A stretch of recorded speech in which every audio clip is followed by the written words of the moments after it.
საკანონმდებლოდან აღმასრულებელ ხელისუფლებაში პრემიერმა განათლების მეცნიერების და ახალგაზრდობის მინისტრად გივი მიქანაძე წარადგინა. ალექსანდრე წულაძემ კი თანამდებობა დღის დატოვა, ის უწყებას 2024 წლის ოქტომბრიდან უძღვებოდა. მაკუნა აბულაძეა პირდაპირ ეთერში. ღრმა აკადემიური განათლება საჯარო თუ პოლიტიკურ სექტორში მუშაობის მრავალწლიანი გამოცდილება და მრავალფეროვანი ბიოგრაფია. გზა განათლებიდან ისევ განათლებაში გივი მიქანაძე საპარლამენტო საქმიანობას ასრულებს და პრემიერ-მინისტრის წარდგენით განათლების მინისტრის პორტფელს იბარებს. ახალი მინისტრის თქმით, ნდობას, რომელიც მას მთავრობის მეთაურმა გამოუცხადა და გაამართლებს და მისი მთავარი საზრუნავი გამოცდილების გათვალისწინებით იქნება განათლების სამინისტროს მაქსიმალური ვითარება, დაწყებული რეფორმების გატარება და ინოვაციური პროექტების განხორციელება.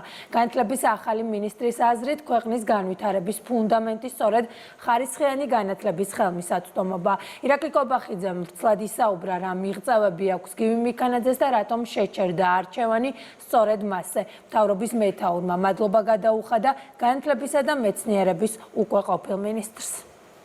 ბევრამ გაკეთდა ამ პერიოდის განმავლობაში ამ სამინისტროში, რასთან დაკავშირებითაც ორი დღის წინ დეტალური ანგარიში ჩავაბარეთ საზოგადოებას. კიდევ ერთხელ მადლობა ბატონ ალექსანდრე წულაძეს და მინდა მას უსურვო წარმატებები სამომავლო საქმიანობაში.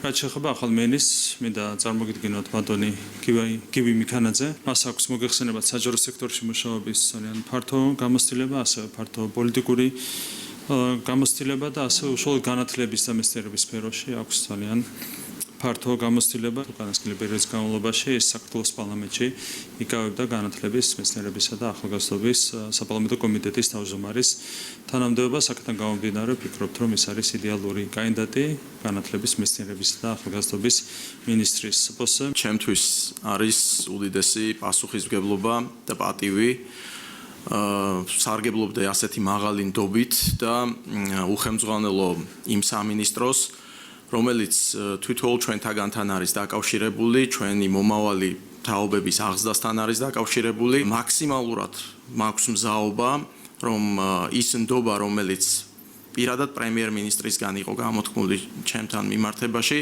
საზოგადოების და ჩვენი ქვეყნის ინტერესებს მაქსიმალურად მოახმარო და დღენიადაკ გავაკეთო ყველაფერი იმისთვის, რომ განათლების, მეცნიერების და ახალგაზრდობის სამინისტრო იყოს მაქსიმალურად წარმატებული, იმიტომ რომ ამ სამინისტროს წარმატება პირდაპირ პროპორციული არის ჩვენი ქვეყნის წარმატებისა.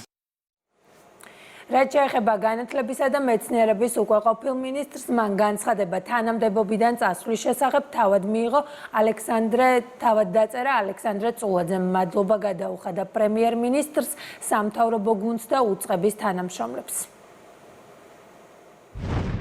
პირადი გადაწყვეტილების საფუძველზე ვტოვებ საქართველოს განათლების, მეცნიერებისა და ახალგაზრდობის მინისტრის თანამდებობას. მინისტრობის პერიოდში სამინისტროს თანამშრომლებთან ერთად განათლების ყველა საფეხურის ხარისხის ზრდის მიმართულებით ბევრი მნიშვნელოვანი ინიციატივა განვახორციელეთ. მათ შორის არაერთ ნოვატორულ პროექტზე დავიწყეთ მუშაობა, რომელთა ბოლომდე მიყვანას მჯერა რომ ახალი მინისტრი უზრუნველყოფს. ახალ მინისტრს მთავრობის მეთაური ოფიციალურად სამინისტროს თანამშრომლებს ხვალ წარუდგენს, შესაბამისად გივი მიქანაძე უფლებამოსილების შესრულებასაც ხვალიდან შეუდგება. მაკუნა აბულაძე საუბრობდა პირდაპირ ეთერში.